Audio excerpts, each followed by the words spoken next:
क्या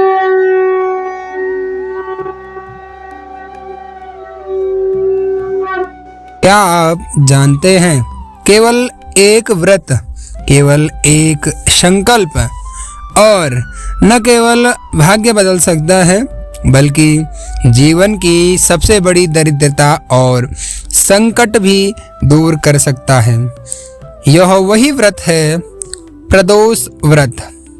आज की इस दिव्य कथा में एक साधारण ब्राह्मणी की अद्भुत कहानी हम सुनेंगे, जिसकी भक्ति ने उसे निर्धनता से उठाकर सौभाग्य और समृद्धि का दरवाजा खोल दिया।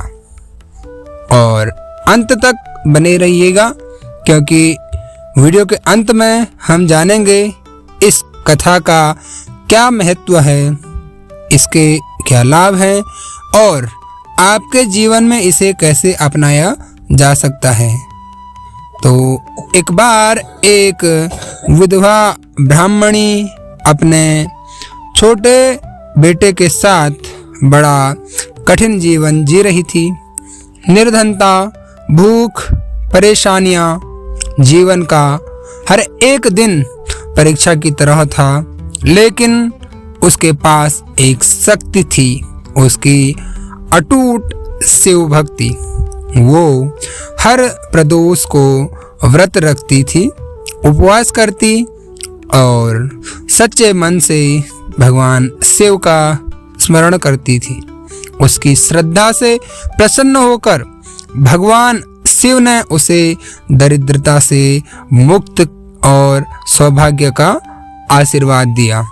यही है प्रदोष व्रत का चमत्कार। बात करें इसके मूल रूप की, तो स्कंद पुराण के ब्रह्मखंड में प्रदोष व्रत का महात्म्य विस्तृत रूप से वर्णित है। उसमें आपको शिव पूजन, व्रत की पद्धति, फल और विशेष आशीर्वाद का उल्लेख मिलता है।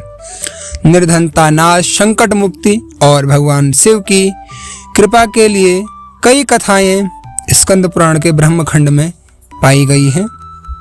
और अगर बात करें भगवान शिव का शिव पुराण, इसमें जो है आपको विधेश्वर संहिता में इसका उल्लेख मिल जाएगा प्रदोष व्रत का।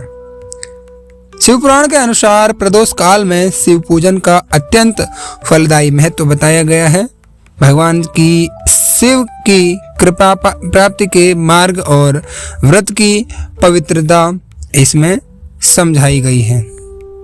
मूल रूप से प्रदोष व्रत का जो महत्व है ये अनेक पुराणों में मिलता है, पर जो कथा मुख्यतः जो कथा मानी जाती है यह स्कंद पुराण पर ही आधारित मानी जाती है।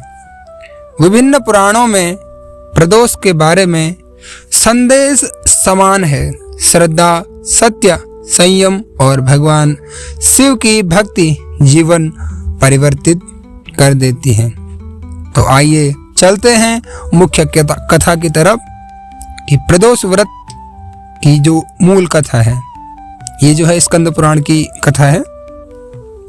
तो प्राचीन समय में एक नगर में एक ब्राह्मण दंपति रहता था, लेकिन समय के साथ दुर्भाग्य ने दस्तक दी।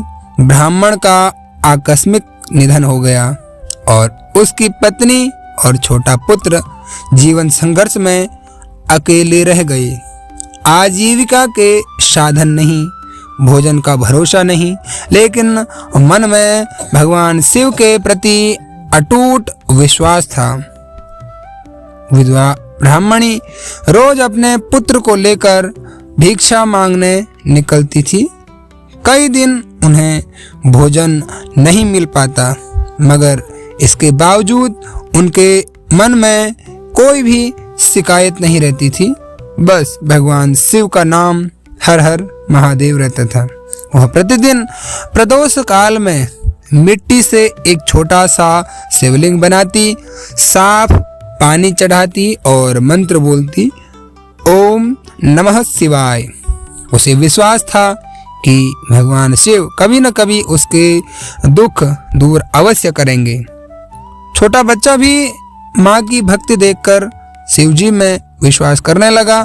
माँ उपवास करती और बच्चा यह देखकर माँ को बार बार कहता, माँ, भगवान जरूर हमारी सुनेंगे, हमें बस विश्वास रखना है। एक दिन प्रदोष का व्रत था, जिसे हम सामान्य भाषा में प्रदोष व्रत कहते हैं, लेकिन उनके घर में पानी तक नहीं था।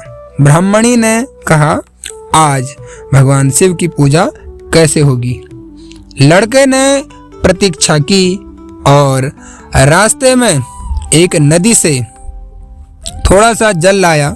माँ ने शिवलिंग बनाया, जल चढ़ाया और एक दीपक जलाया। दीपक की लौ हिल रही थी। माँ की भक्ति अडिग थी। उस रात जब माँ और बेटा गहरी नींद में थे, तभी शिव जी अपने गणों के साथ प्रकट हुए। भगवान शिव बोले, देवी, तुम्हारी भक्ति ने मुझे प्रसन्न कर दिया है। तुमने कठिन परिस्थितियों में भी विश्वास नहीं छोड़ा, ना ही धर्म का त्याग किया।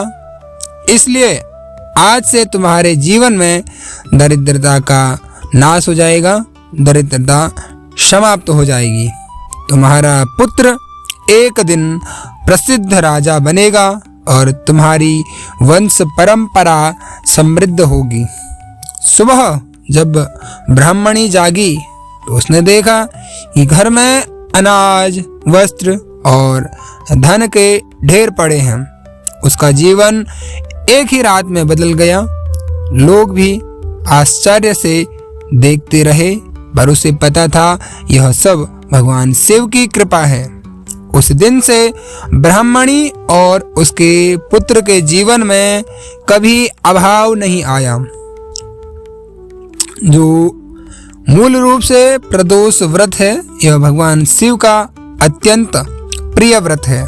यह दुख, दरिद्रता, रोग और कष्टों को मिटाता है। श्रद्धा, सत्य और संयम ही मनुष्य को भगवान शिव के निकट ले जाते हैं। यह व्रत जीवन में चमत्कारिक सकारात्मक परिवर्तन लाता है और मूल रूप से इस कथा से हमें यह सीखने को मिलता है कि परिस्थितियां कैसी भी हों, विश्वास कभी नहीं छोड़ना चाहिए। भक्ति और निष्ठा व्यवस्था को शक्ति में बदल देती है। धर्म, सत्य और सदाचार भगवान शिव की कृपा प्राप्त करने के मूल आधार हैं। छोटी से छोटी पूजा भी यदि सच्चे मन से की जाए तो भगवान स्वीकार करते हैं। अगर आपको यह दिव्य कथा पसंद आई हो तो आप इसे लाइक करें और कमेंट में ओम नमः शिवाय अवश्य लिखें और चैनल को सब्सक्राइब अवश्य करें। हम मिलते हैं आपसे अन्य कथा में, तब तक के लिए धन्यवाद।